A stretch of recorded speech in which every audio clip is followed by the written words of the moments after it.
Parallel to the apartment are the gardens as well as the shrine. We wanted the space to sort of be surrounding that view. We're sort of designing the space without using the word walls where possible. So it's more about what things can be, so they have double uses. None of the walls that, define the bedroom or the bathroom or the kitchen space are a typical floor-to-ceiling wall. The idea here is that everything's interconnected. So you can look over the wall to the ceiling, you can look up and it's expansive, which makes it feel a lot bigger than the thing that we started with.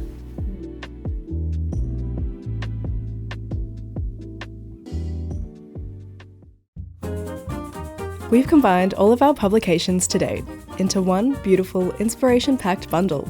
Our 2 books, plus our digital guide. Available now for a special discounted price. Thanks a bundle. This apartment is located on St Kilda Road, literally stone's throw from the centre of Melbourne. It's in its own pocket, quite close to the CBD, but also close to the gardens and South Melbourne Market, as well as the shrine. The building was built in the 60s or 70s. It's 8 stories high. We're on the 3rd floor. Brian and Amy live in Tasmania at the moment. Brian works in Melbourne probably half of the year. The space sort of functions as not only a space for him to work at during the week, but also a weekend retreat for Brian, Amy and their kids. Amy is an art collector, and so the space needed to sort of provide a backdrop to all the art that she's collected over the years. We were approached by Brian and Amy looking for a space that felt really warm and tactile and cozy, but also with the vision of reconnecting to the view. So no matter where you were in the apartment, to always be connected back to natural light and nature. The original space was a 1-bedroom apartment. It was all quite segmented.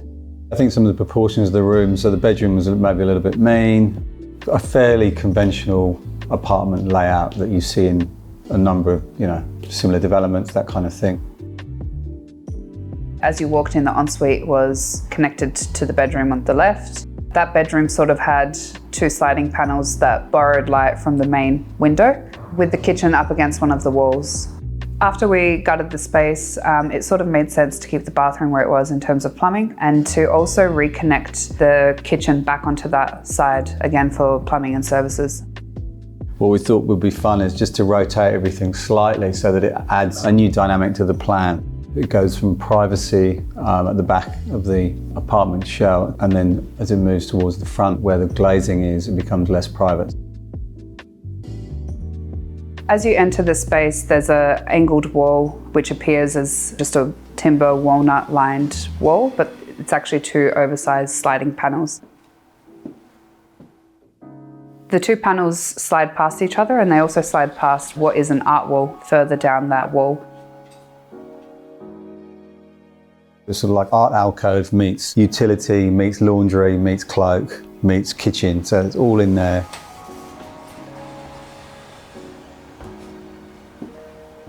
All the appliances are at low level in the kitchen, and they're all integrated within this sort of like black surface.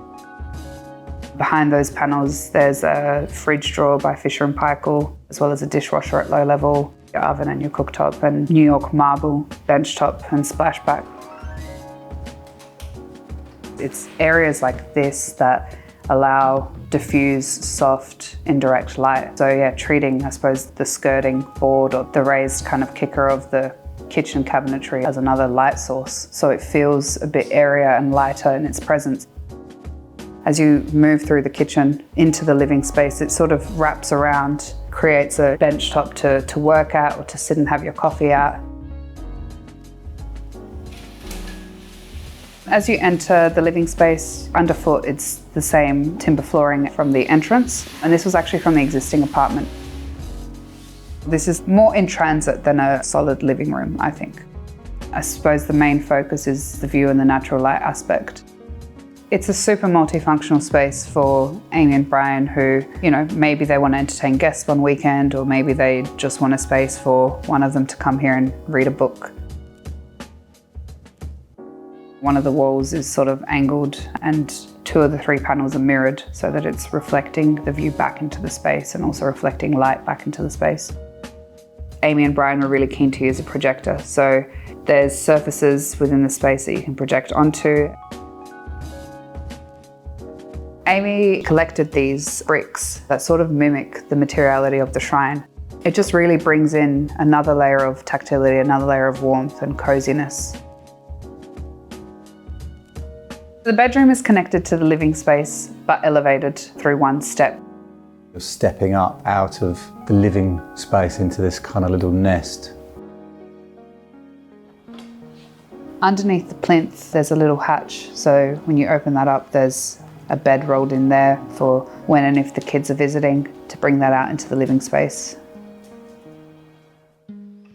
There's a folding cardboard wall by a company called Molo. Whilst there was this strong want to connect all the zones together, it was also important to have an element of privacy if you did want to close the bedroom off. The bedroom space is actually really dark tonal colour. We thought that the charcoal and the darker tones actually make it warmer and feel more cosy.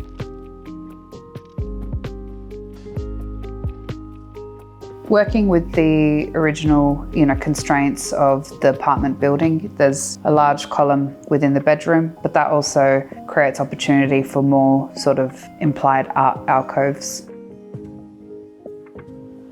There's a window between the bedroom and the bathroom with a sliding hatch. The bathroom space sort of starts from, I suppose, function to retreat. So as you walk into the space, behind the mirrored door is a black toilet and dark charcoal walls and a basin and a mirror. It's Gothic bathroom, yeah. There's a joinery storage unit on the other side with a terrarium above and sort of diffused lighting. As you step up again, that's sort of the bathing suite, if you will, with the shower in a little alcove on the left-hand side and the Japanese soaking tub on the far wall. The bathtub is placed near the window, which gives direct views to the shrine. The idea was that while you're sitting in the bath, you are almost bathing in the middle of the space, like with the view direct to the park and the shrine beyond. It's a rainhead shower with a floor pedestal basin adjacent, and then framing that is a little shelf for putting your toiletries. When we design small spaces, we're looking at maximising connectivity between spaces and creating spaces through materials, through changing levels, and looking at spaces as volumes. Obviously there's lots of constraints that come with designing small spaces, but there's also massive opportunity. Rather than thinking about your home as a small box, it's actually a whole myriad of all these things in the city that are exciting that you can go and use and you can go and walk to. Sort of learning to live with less rather than more, and the realisation that you only need so many things and the other things can be shared, or they're not within your ownership but they're there for your enjoyment. Thanks for watching. If you're an architect or designer with a project we could feature, please share it with us at nevertoosmall.com/submissions.